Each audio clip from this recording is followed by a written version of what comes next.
Halo semuanya, kembali lagi bareng gue Jamal dan hari ini gue kedatangan narasumber yang mohon maaf, beliau mengalami kebutaan dan beliau akan menceritakan kisah mistisnya maupun kisah hidupnya.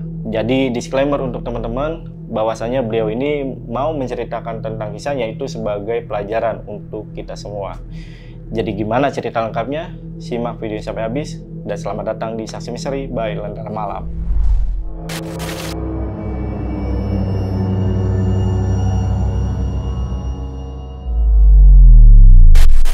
Nah, teman-teman, ini gue udah kedatangan narasumbernya, namanya Bang Hendrik, dan beliau akan menceritakan tentang kisahnya yang kemungkinan ini pasti kita banyak belajar dari ceritanya beliau. Kita sapa dulu aja namanya Bang Hendrik.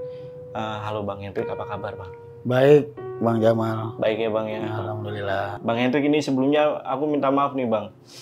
Ini kan aku dapat infonya kalau Bang Hendrik ini sebenarnya mengalami kebutaannya itu hampir sama nih sama yang lagi rame sekarang nih Bang, yaitu Abang Kurnia Mega ya Bang ya. Iya, iya. Kiper timnas ya, mantan kiper timnas itu.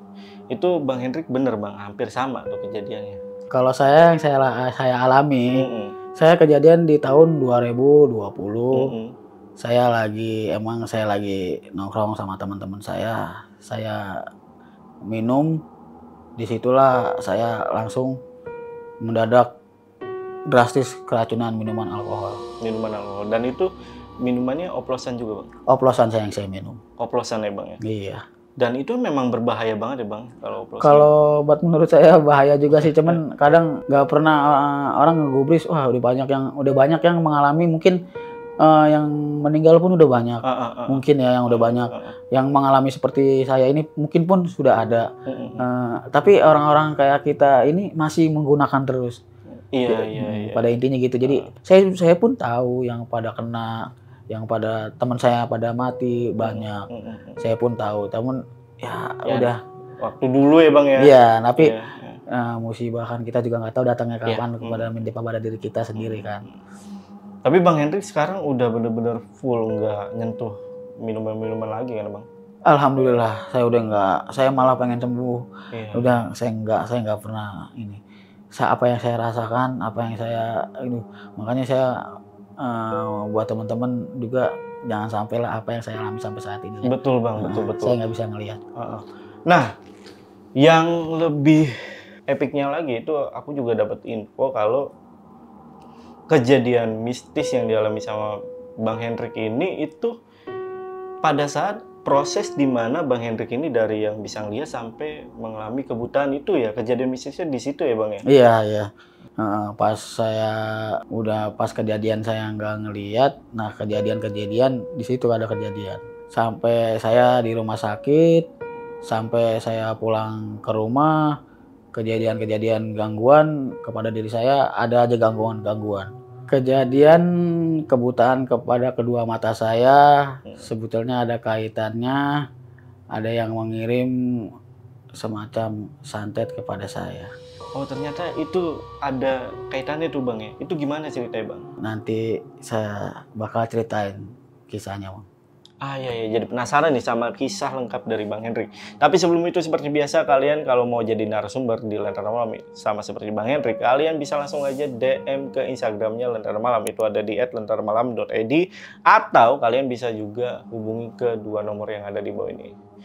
Tapi sebelum itu sekali lagi buat teman-teman, ini Bang Hendrik mau berbagi pengalaman atau kisahnya ini sebagai pelajaran kita semua. Jadi teman-teman untuk menahan diri dalam berkomentar ya, gue harap ya. Yaudah, gue ingetin sekali lagi buat teman-teman, Bang Hendrik ini akan menceritakan tentang kisah mistisnya atau kisah hidupnya itu sebagai pelajaran untuk kita semua. Jadi tanpa basa-basi lagi, Saksi Misteri, kita mulai.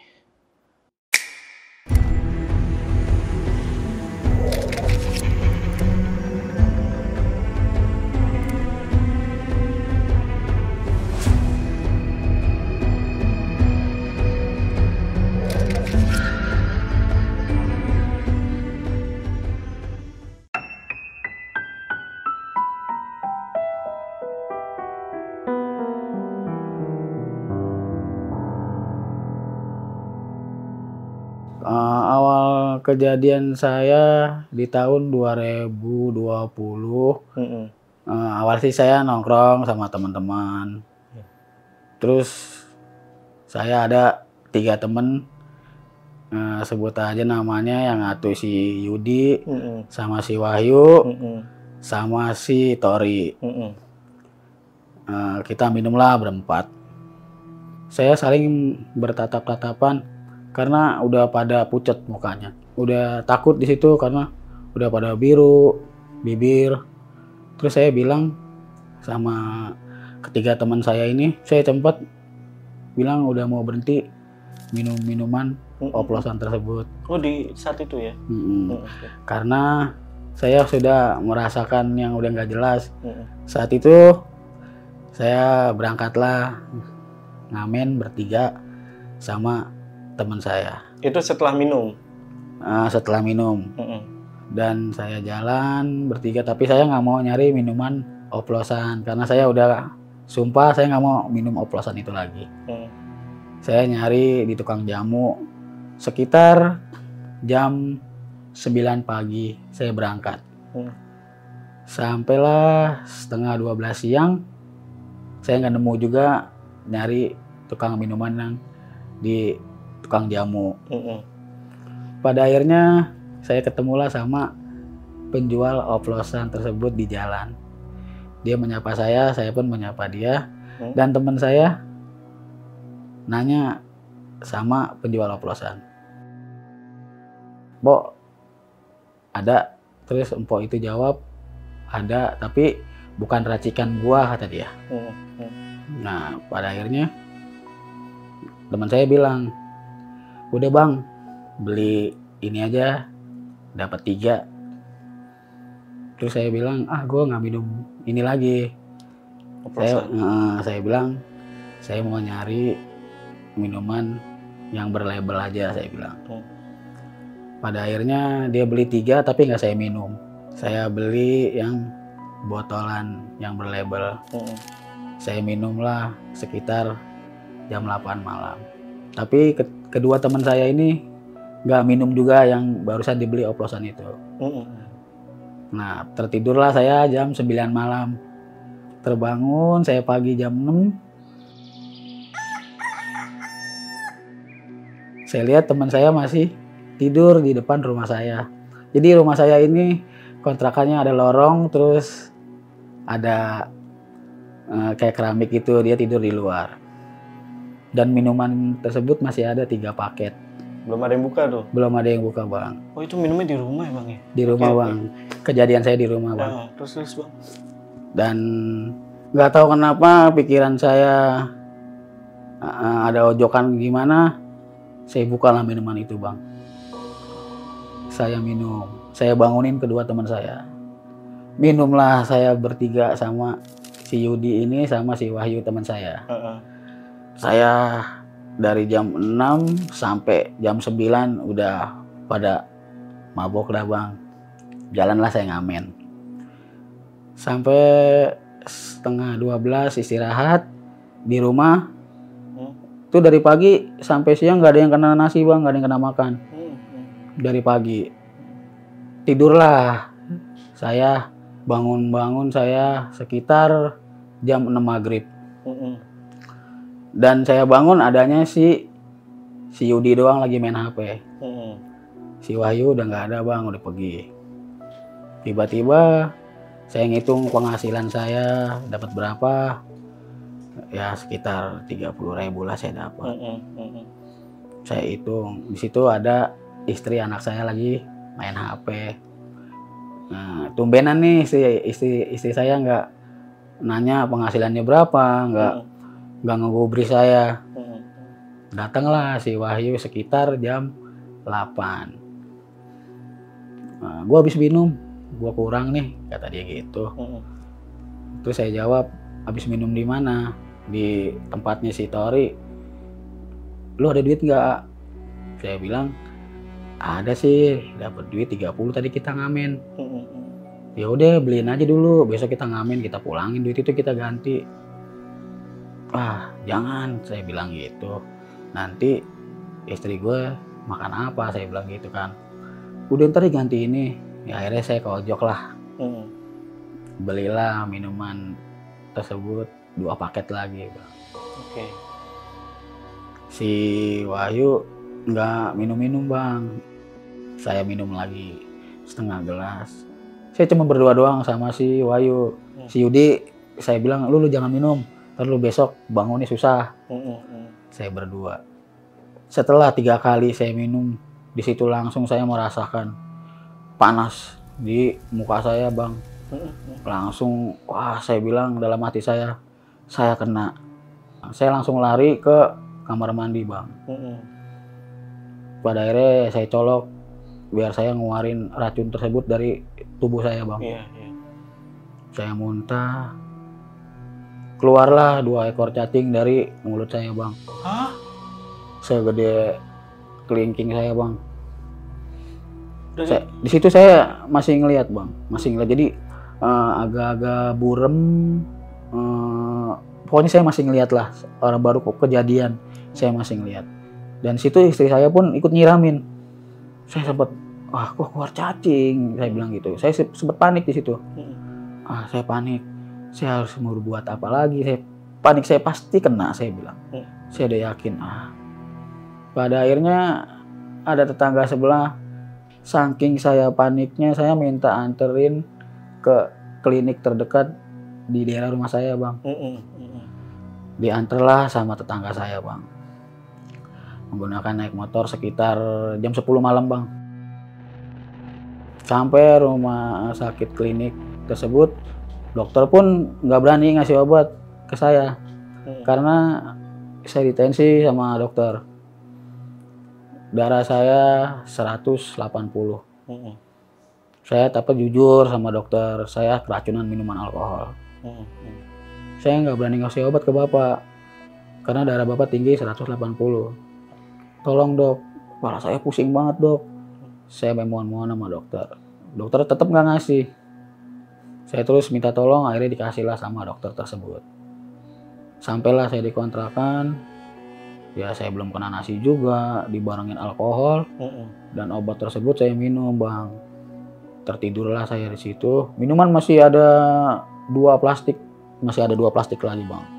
Yang saya heranin, teman saya datang lagi Bang, 1 orang. Dan si Wahyu bangunin saya. Drik, bangun. Tuh si itu datang katanya. Si Tori. Terus saya bilang, udahlah, saya udah lagi ngerasain tuh Bang, udah lagi ngerasain.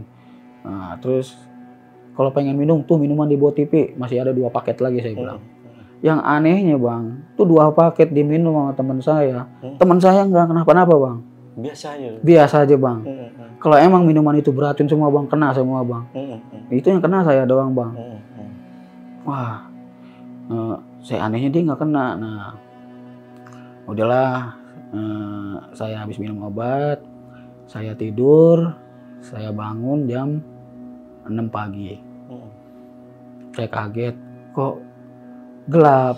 Saya bilang, saya nanya sama istri saya, kok ini gelap, mati lampu? Saya bilang sama istri saya. Istri saya jawab, enggak mati lampu. Ya udahlah, karena saya masih pusing, masih lemes, saya tidur lagi Bang. Saya tidur lagi, saya bangun sekitar jam 11, hampir setengah 12 siang lah. Saya mau nanyakan seperti awal saya nanyakan sama istri saya.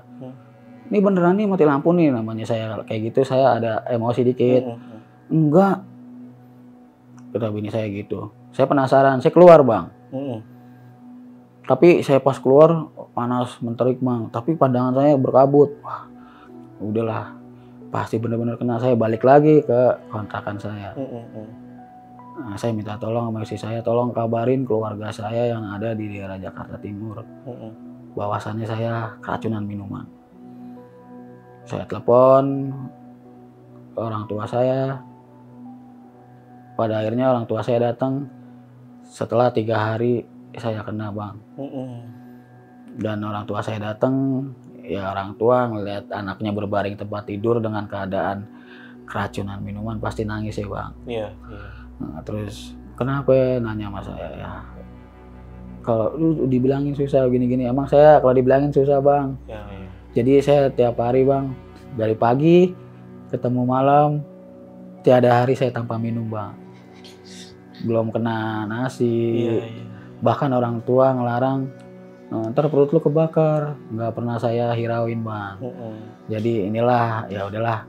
Pada akhirnya saya dibawalah ke rumah sakit bang.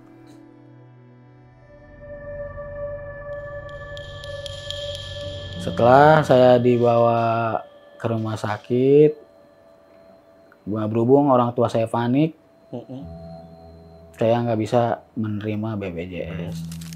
Saya umum. Dan pada akhirnya orang tua saya nangis dengan biaya saya dirawat. Terus saya sempat bilang, udah dirawat aja dulu, masalah uang nanti kita pinjam aja lah dulu. Kata saya begitu bang. Terus saya dengar suara nangisan orang tua saya sedih juga kan. Tapi saya udah ditidurin, udah dibaringin, saya diimpus. Pada akhirnya, bagaimana Hendrik nih biaya pengobatan? Ya mak cari-cari pinjam dulu lah, saya bilang gitu bang. Terus mak saya pulanglah pamit. Terus saya nggak ada yang nemenin bang di situ. Nggak tahu kenapa ada orang ngajak saya duduk di kursi roda. Saya bangun. Saya duduk bang di kursi roda. Nah setelah saya diajak dorong di kursi roda, di situ saya mengalami gangguan makhluk di rumah sakit tersebut ya bang. Oke. Gimana tuh bang? Terus? Pas saya didorong dari rumah sakit tersebut, situ ada pintu gerbang tinggi, pintu gerbangnya bang. Entah ilusi pandangan saya apa gimana, pokoknya intinya saya di antara sadar setengah sadar apa enggak gitu kan, keadaan saya lemes bang. Iya. Gitu bang. Yang saya tahu ini gerbang kok rumah sakit gerbangnya tinggi gitu. Terus ada jaro-jaro hitamnya, terus terbuka. Itu Bang Henry tiba-tiba bisa ngeliat lagi aja gitu? Jadi penglihatan saya ada antara oke, masih 10 meter lah. Oke. Terus Bang. Nah setelah saya didorong, entah saya dibawa kemana, saya juga keder nih. Kok dibawa ke gerbang ini, saya dibawa. Terus saya lihat kanan kiri, kok ini kebun semua gitu. Ini, aduh saya mau dibawa kemana gitu. Saya sempat takut, gimana ya takutnya karena orang tua saya semuanya pada pulang gitu. Saya dibawa, ada yang bicara, udah tidurin situ tidurin. Gitu, saya dengar tidurin, saya tidur. Nah di samping saya ada mobil ambulan, ada orang lagi di oksigen. Saya pikir ada orang tapi kok di dalam mobil gitu di oksigen. Ya udahlah saya tidur. Udah tidur katanya gitu, kedengeran saya tutupin muka saya pakai selimut rumah sakit bang. Setelah saya buka bang, itu orang nongkrong di bawah pohon, tapi kok matanya nyala. Saya bilang, lalu matanya nyala dia sambil ngerokok. Lebih aneh lagi saya jadinya, semuanya kok nih matanya pada nyala. Saya lebih aneh lagi. Itu di hari pertama saya dirawat ya bang. Iya. Di hari saya pertama dirawat bang. Saya pertama dirawat, saya udah ada gangguan seperti ini nih. Saya bilang, saya udah merasakan, saya udah di feeling saya udah nggak enak aja, pokoknya udah nggak enak di perasaan saya. Setelah jam 4-an, hampir mau subuh, temen saya datang. Tapi dia ngerokok juga bang, tapi matanya nyala. Tapi saya tanya, lu dari mana? Lu kok ninggalin gua? Saya bilang. Dia nggak jawab apa-apa bang. Dia diam aja bang. Kok diam aja nih dia nih? Saya bilang. Tapi matanya dia nyala juga bang. Tapi yang saya lihat itu teman saya. Saya tambah takut. Saya tutup selimut. Saya merem-remin. Saya tidurin mata saya. Tapi dalam hati saya tetap berdoa. Setelah azan subuh, Kembalilah normal ya bang. Pas saya lihat di sebelah kanan saya mobil ambulan sama yang orang dirawat itu nggak ada bang. Teman saya datang teman saya. Nah lu dari mana aja? Lu sama kenapa ya lu? Gue tegur nggak nyaut. Gue habis ngambil uang kata dia buat lu dirawat di sini. Saya nggak bilang gini. Jadi yang datang itu siapa? Saya bilang gitu. Saya nggak bilang dia. Nah saya nanya nih sebelah yang mobil yang dirawat, yang ibu di oksigen kemana? Terus dia bilang lu orang gila aja lu, di ruangan mobil masuk kata dia gitu. Kok dibawa kemana sih? Ini kok di kebun-kebun begini? Lu bukan di kebun, ini lu di dalam ruangan kata dia. Oh iyalah. Terus setelah saya sadar ya bang, pas paginya adalah saya diperiksa oleh dokter. Nah kembalilah. Pokoknya teror itu gangguan saya itu setelah habis maghrib bang. Habis maghrib. Setelah habis maghrib saya pasti ada teror. Oke. Berarti di situ kondisinya Bang Hendrik itu masih bisa ngeliat? Masih bang. Tapi jaraknya 10 meter? 10 meter bang. Oke. Jadi tadi itu Bang Hendrik itu awalnya dibawa kayak keluar ya? Di kebun-kebun gitu ya? Pas masuk itu gerbang. Nah kok saya bilang pindahin ke sini gitu ya? Kok ini kanan kiri kebun semua gitu. Iya. Nah teman yang rokok itu yang tiba-tiba matanya nyala yang Bang Hendrik lihat itu sama teman yang lagi nemenin Bang Hendrik di rumah sakit? Sama bang. Sama. Oke. Lanjut bang. Ini ada apa lagi nih bang?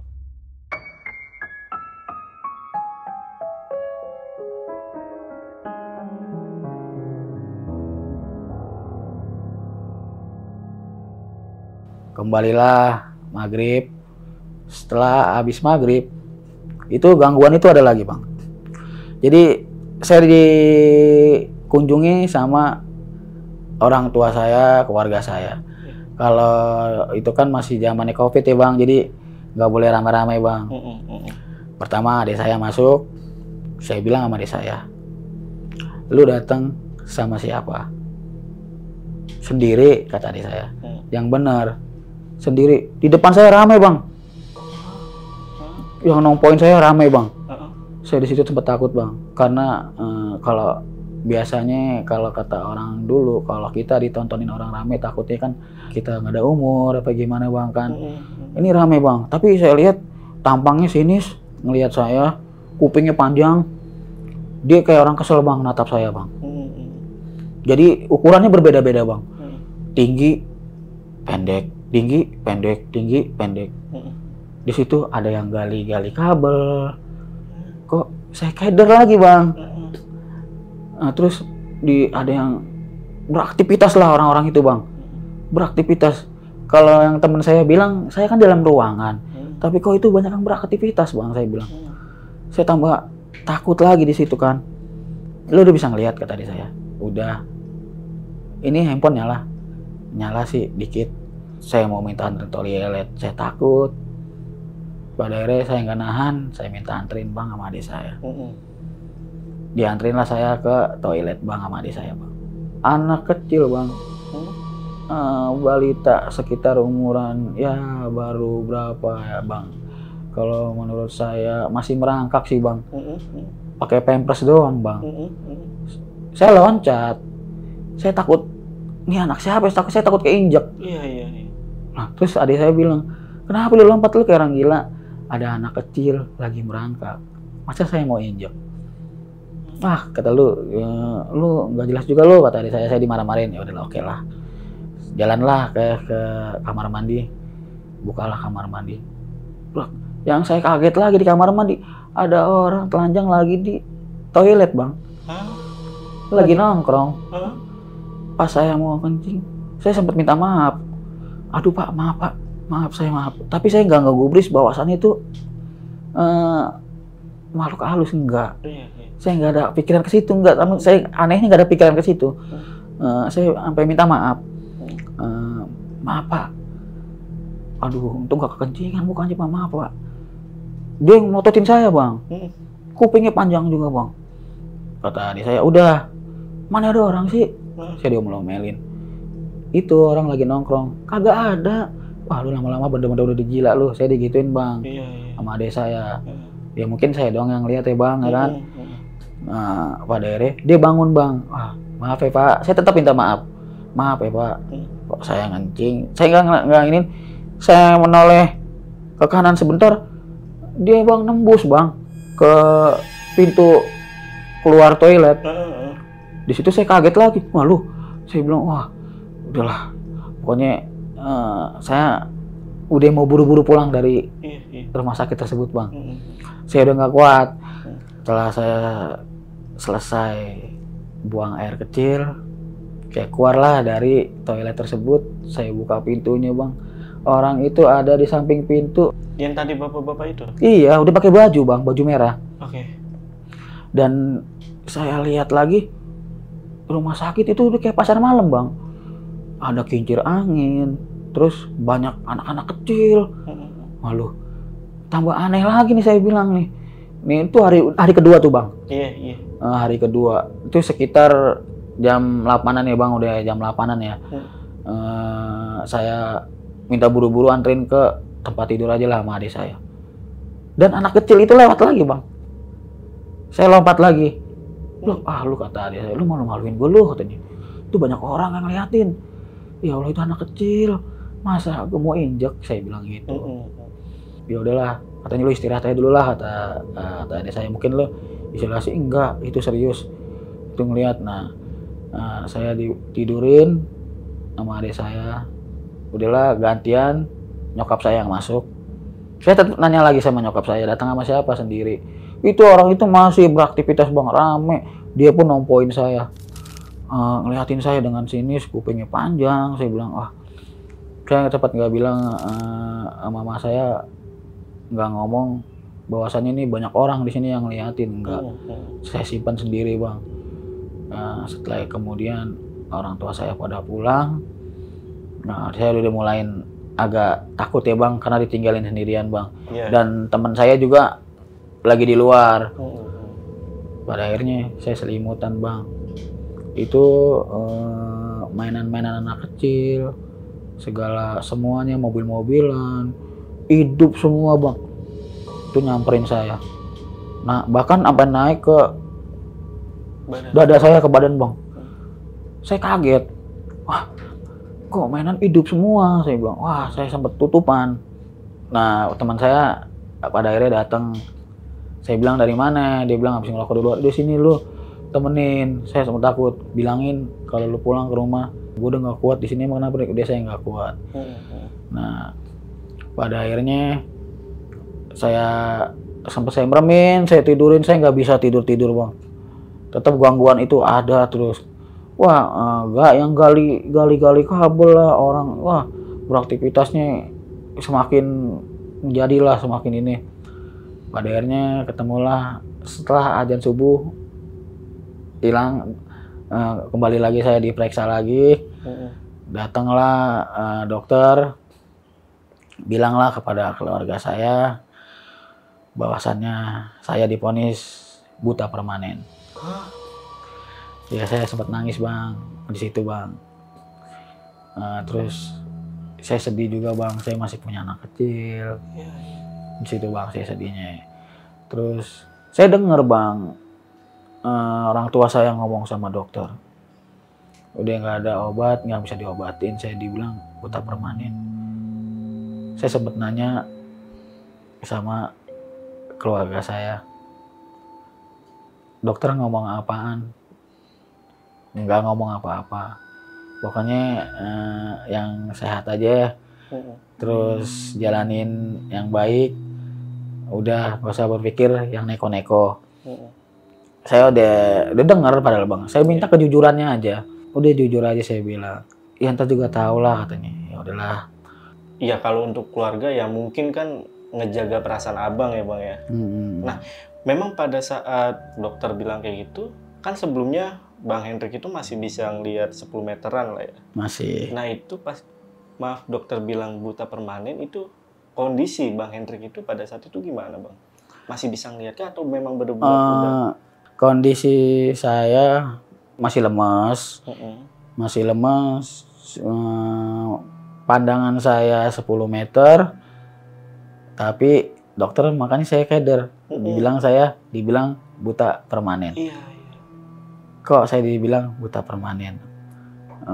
Orang tua saya nangis. Itu saya dengar bang, orang tua saya guling-gulingan di masih duduk guling-gulingan nangis. Saya sempat nangis karena ya saya sedih juga bang. Awalnya saya ngelihat, jadi saya nggak ngelihat kan. Apalagi saya punya anak yang masih tanggung jawab saya masih panjang bang. Oke lah, mungkin ini kesalahan saya kan, saya bilang. Saya di situ cuma bisa berdoa. Terus nggak lamaan kemudian kan nyokap saya datang, keluarga saya nemuin saya yang sabar, jalanin hidup yang usah neko-neko. Yang terjadi ya udah terjadilah. Emang dokter bilang gimana? Ya udah, nggak ngomong apa-apa katanya. Dia ditutupin bang, terus pada akhirnya udah ngomong aja. Ya nggak ngomong-ngomong juga bang. Akhirnya saya buka suara sendiri bang. Nanti aku udah tahu apa yang diomongin dokter. Nanti buta permanen kan? Saya bilang gitu bang. Enggak, tetap nutupin bang. Saya nangis bang kerja di situ bang. Karena saya udah nggak bisa ngelihat lagi. Saya nggak bisa ngelihat anak, teman-teman, istri saya, orang tua saya. Terus pada akhirnya ya saya langsung suruh pulang sama dokter karena percuma dirawat juga nggak ada perubahan. Sayang-sayangin uang kan, biaya rumah sakit mahal. Ya udahlah, di situ kan orang tua saya nyari uang pinjaman untuk saya bisa diambil ditebus. Pada akhirnya saya mau buru-buru pulang. Saya ketemunya ya maghrib lagi. Oh, karena nunggu uang bayar dulu. Padahal saya pengen buru-buru pulang dari rumah sakit itu. Ya ketemunya maghrib lagi, ya pada akhirnya saya dapat gangguan makhluk itu lagi bang.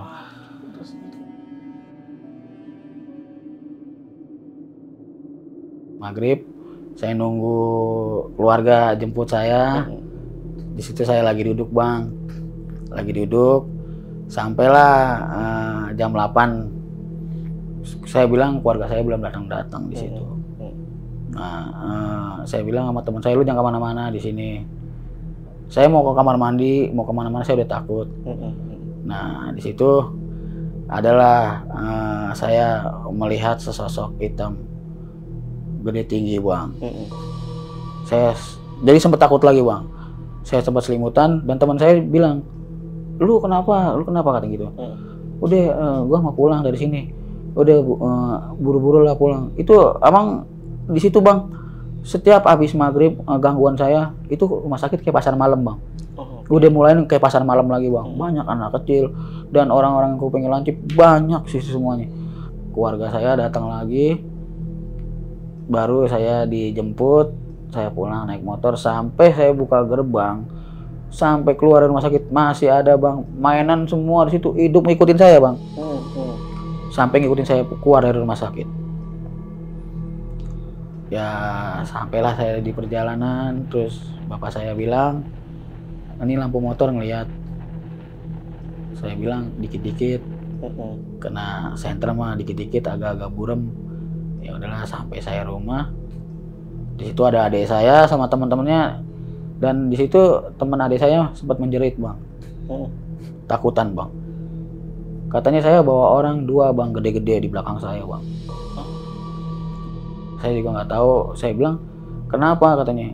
Terus adik saya bilang, lu bawa orang 2 orang itu gede-gede katanya. Wah, dia sempat takut bang, dia sempat teriak. Itu di rumah saya ramai bang. Saya bilang sama adik saya, emang temen lu bisa ngelihat? Katanya dia punya penglihatan, bisa ngelihat bang. Nah sampailah saya di situ, temen saya sama orang tua saya bang dirawat di rumah. Saya ingat anak sama istri saya.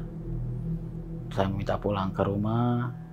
Pada akhirnya istri saya sempat ngajakin ngontrak. Di situ saya pusing bang, nggak ada uang buat biaya kontrakan. Pada akhirnya ya saya sempat cari kesana kesini, ngontrak juga lah sama istri saya. Saya suruh kontrol lah seminggu sekali ke rumah sakit tersebut. Terus saya nggak kontrol Bang. Dan ada teman yang ngasih tahu suruh ke alternatif obat-obatan sini aja katanya. Nah di situ saya udah ngelihat Bang 15 meter. Saya bertambah naik 15 meter saya ngelihat. Oke, sempat bertambah lagi tuh. Bertambah Bang, saya ngelihat 15 meter. Saya bertambah 15 meter, bahkan saya bisa gendong anak saya. Udah saya mau jalanin pengobatan lagi. Di situ saya nggak bisa beraktivitas karena saya masih lemas, masih ngerasakan pusing. Kan pada akhirnya adalah tetangga sebelah yang ngasih unjuk saya suruh ke Orang Bisa. Saya berobat Bang ke Orang Bisa setelah pulang dari rumah sakit ya Bang. Karena saya juga pengen sembuh Bang. Saya berobat ke situ.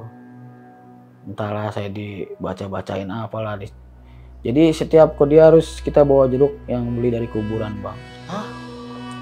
Iya makanya setiap kita ke situ saya harus bawa jeruk yang warnanya kuning yang lonjong tuh Bang. Iya. Jeruk purut kalau nggak salah namanya dah.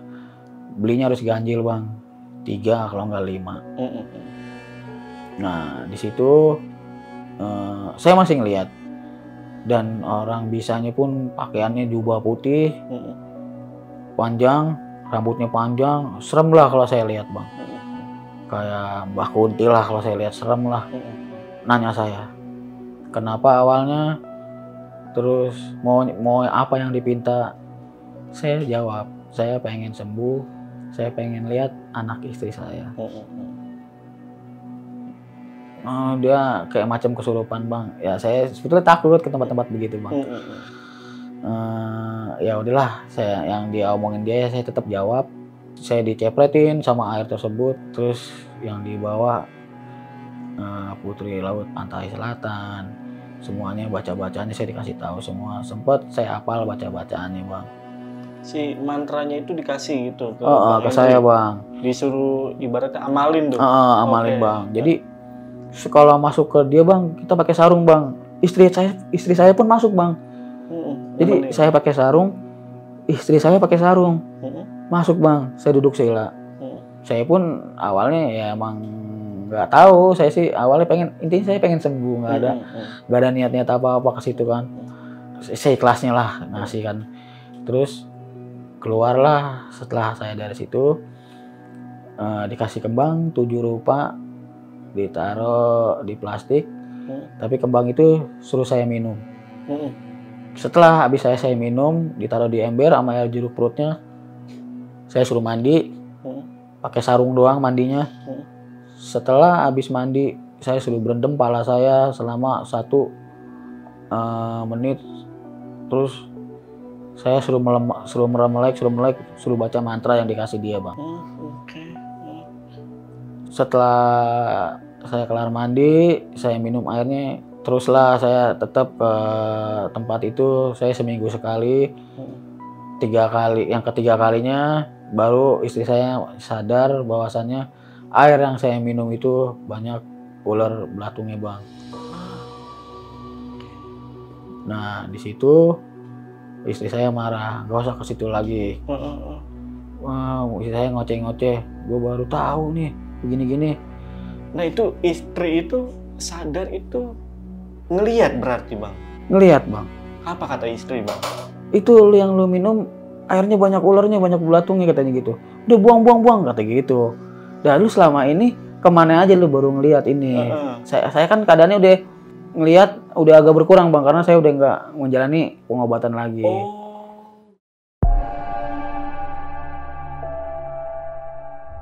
Ini saya mengalami muntah yang di awal pertama saya keracunan Bang.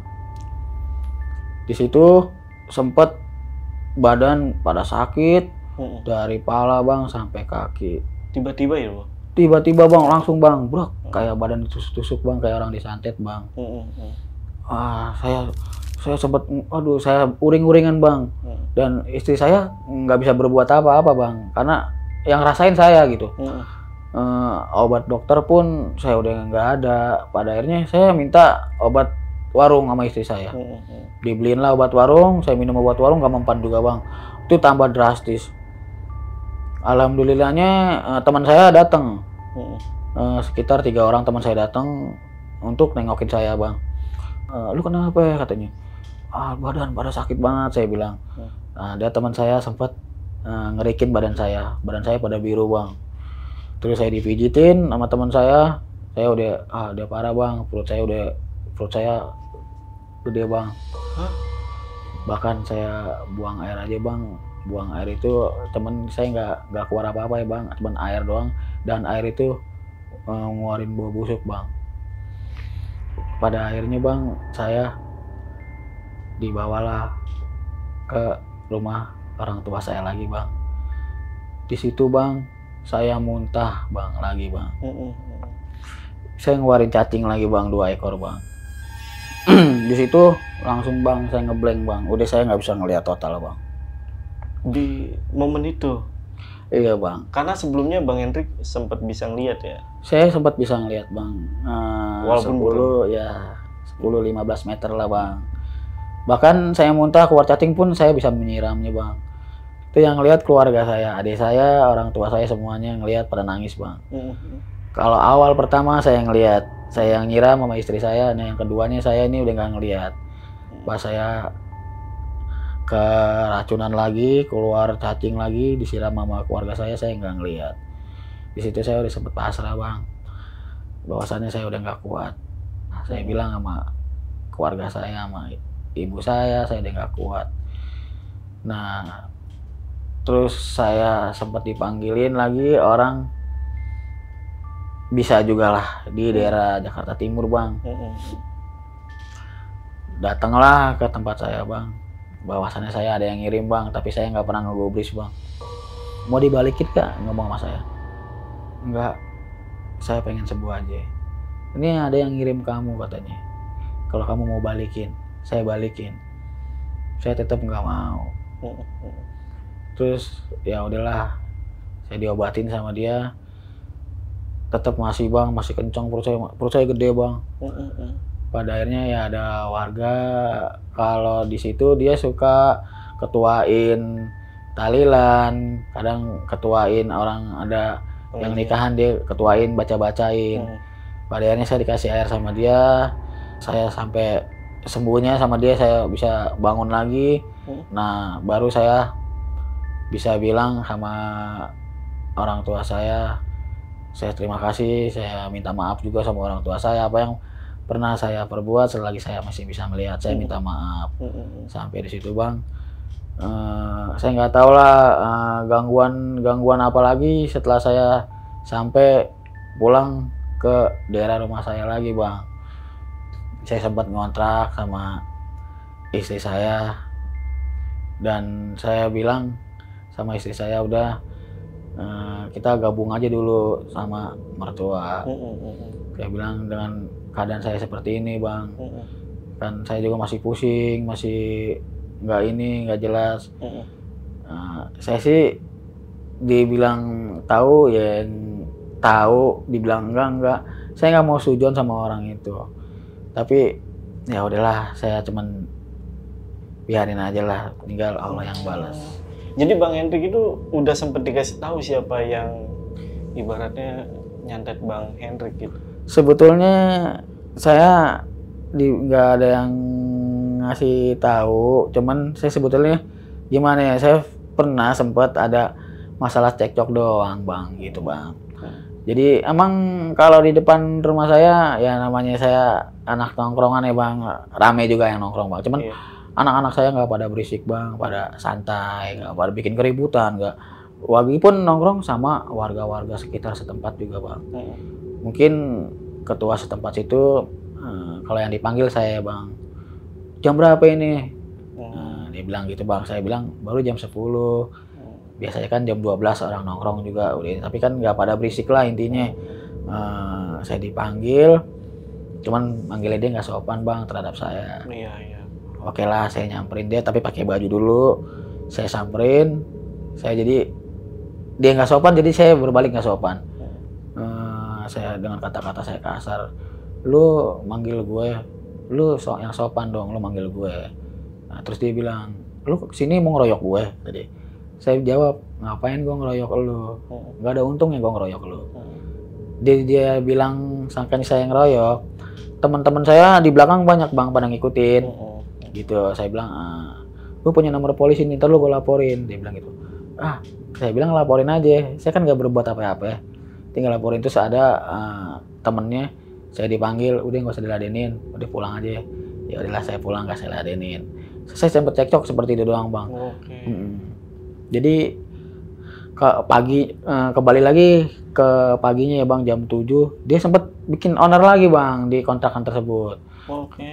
Jadi masalah sampah lah bang, sampah.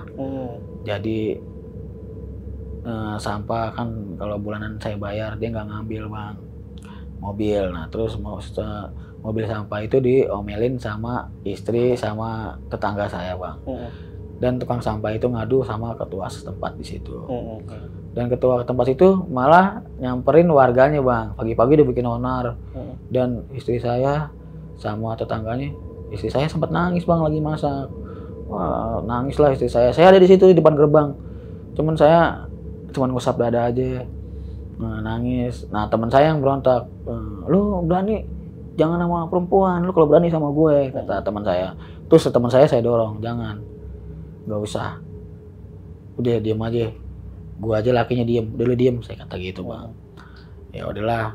Terus dia ngoceh-ngoceh sendiri bang, gue perantauan di sini kata dia. Gue pendatang. Terus saya nyaut, gue juga pendatang di sini. Saya juga bukan orang sini, saya orang Jakarta Timur, saya bilang. Udahlah cekcok begitu. Nah ya teman saya sempat curigain ke orang tersebut bang. Teman saya nggak mau sujon. Iya sujon ke dia bang. Oke. Jadi memang ada cekcok ya, pernah ada cekcok ya? Pernah bang, ada cekcok juga bang. Tapi itu ini mah asumsi aja ya bang ya? Iya. Tapi ya semoga intinya tuh Bang Hendrik itu bisa pulih lagi sih bang. Amin bang. Ya, bang ya. Masih pengobatan bang? Masih bang, saya dibantu sama ketua yayasan bang. Nah kalau misalkan pendapat dari tetangga yang sering ngadain pengajian yang ibaratnya sempat sembuhin Bang Hendrik itu juga bilang kalau itu Bang Hendrik kena santet. Sempat bilang juga. Tapi dia bilang gini, emang awalnya kamu ada yang ngirim, tapi ini udah enggak, kata gitu. Ini udah hilang. Setelah minum itu? Dia bilang gitu, dia hilang. Teman saya juga datang, ngobatin saya juga di perut saya. Perut saya sempat kembung bang, gede bang. Iya. Saya diminumin air, emang benar saya bilang, ini ada yang ini. Enggak, udah nggak ada, udah hilang katanya. Sempat bilang begitu juga bang. Sempat bilang kayak gitu juga. Ya ibaratnya inilah ya bang, mungkin ustadz setempat gitu ya bang yang nyembuhin itu ya. Ya di rumah saya, karena dia deket sama keluarga saya. Mungkin kasihan lihat saya begini. Dia pun sempat masih ngobatin saya juga bang, kalau nyari-nyari buat ngobatin mata saya gitu. Masih menolong saya yang tadinya kan ngelihat, masa harus ada jalan keluarnya gitu. Kata dia gitu. Awalnya ngelihat, kalau kecuali dari kecil gitu, dari lahir dia gitu, dia masih sempat harus cari-cari untuk ngatasin obatin mata saya. Gitu. Iya, sama kayak saya tadi bang, yang saya bilang ya ini kemungkinan masih bisa pulih lagi. Semoga ya bang ya. Yang penting kita ikhtiar aja dulu ya bang ya. Itu berarti sampai sekarang pun masih ngelakuin pengobatan segala macam ya bang ya? Masih ikhtiar bang. Lah ya? Masih bang.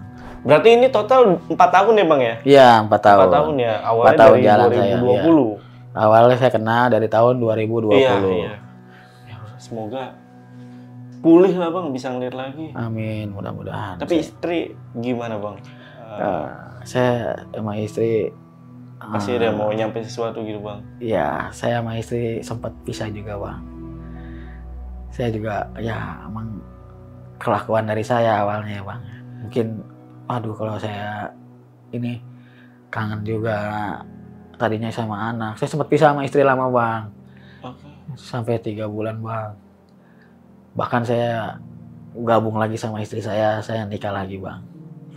Dengan keadaan saya seperti ini, karena istri saya nggak neko-neko. Jadi istri saya pengen anaknya ngumpul sama bapaknya bang. Meskipun keadaan bapaknya udah nggak ngeliat gitu bang. Saya juga kadang kalau tidur ingat sama anak saya bang. Saya kangen sama anak saya yang kecil, sama yang gede juga. Saya sayang sama anak-anak saya. Cuman ini saya udah Lagi dalam kondisi saat ini ya. Saya ambil hikmahnya aja bang. Pasrah. Saya ambil pasrah dengan keadaan saya sebegini. Saya yang salah, saya akuin diri saya salah. Saya tinggal berdoa, saya tinggal minta maaf. Intinya udah saya ingin benar, saya mau sadar, saya mau ngelakuin apa yang saya salah selama mata saya masih bisa melihat bang. Itu aja bang. Jadi Bang Hendrik ini mau membayar kesalahan yang dulu ya bang ya. Iya bang, itu aja bang. Semoga istri nonton ya bang ya. Amin amin. Berarti maaf bang, itu aku bukan maksud ya bang ya. Berarti abang udah pisah. Gitu. Awalnya saya dipisah bang. Terus? Karena saya bilang sama orang tua saya selalu ingat anak saya bang. Pak jajan pak, pak jajan pak. Saya selalu ingat terus bang. Saya selalu nangis, saya nggak bisa tidur bang.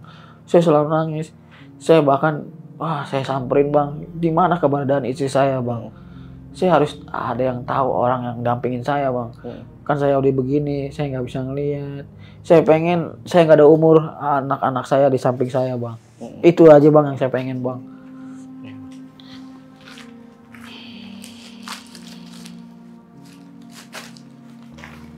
Ini, Mbak.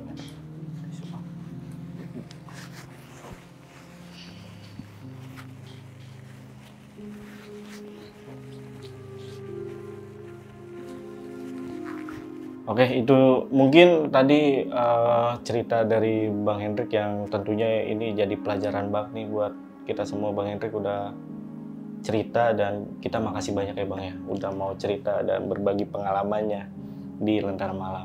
Nah, mungkin sebagai penutup Bang Hendrik mungkin ada pesan yang bisa di-sharing sama kita semua Bang. Ada Bang.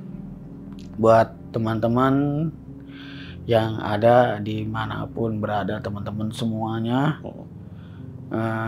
jauhilah minuman jenis apapun. Yang pertama minuman oplosan. Jadi nggak ada lagi yang seperti kejadian seperti apa yang saya alami.